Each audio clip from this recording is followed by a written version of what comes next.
Itinanggi ni Criminal Investigation and Detection Group o CIDG Director Major General Nicolas Torre III na hindi naibigay ang maayos na pagtrato kay dating Pangulong Rodrigo Duterte.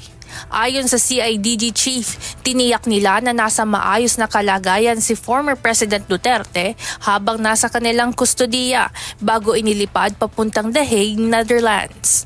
Binanggit pa nito na espesyal ang pag-aasikaso na natanggap ng dating Pangulo kung ikukumpara sa iba pang individual na inaresto ng mga otoridad. Kagaya na lamang ng pagbibigay ng pribilehiyo na manatili sa 250th Presidential Airlift Wing na siyang lounge para lamang sa Presidente ng Pilipinas. Anong kita, sir? Ilan sa kanila ang dinala sa Presidential Lounge? Binigyan pa na dinalhan pa ng booking kit sa kanyang kung saan siya ay very comfortable na nakaupo. Kayo lang po, sir, ang special treatment na ito.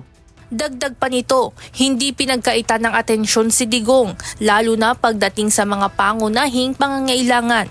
Nakahanda rin aniya ang lahat ng uri ng medical services at legal counsel oras na naisin ito ng dating Pangulo. There's no deprivation whatsoever of legal counsel, yung mga medicine niya, food niya, wala po yun. At naibigyan natin lahat ng yun. Ang medical needs niya actually sobra-sobra pa. Paliwanag ni Torre, hindi na nila pinayagan na dalhin pa sa ospital si Digong dahil nasa Villamor Air Base na naman ang lahat ng uri ng medical personnel at equipment na kaparehong haharap sa kanya pagdating ng ospital.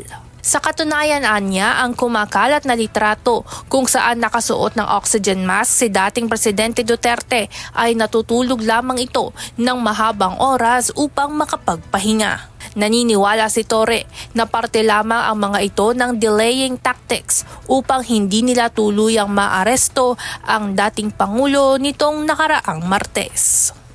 Pang-stretch na lang talaga, another blockade para ma-justify na hindi siya maisakay sa aeroplano. Ivan Alvarez, UNTV News and Rescue. Diyos ang aming sandigan, serbisyo publiko ang aming pinahahalagahan.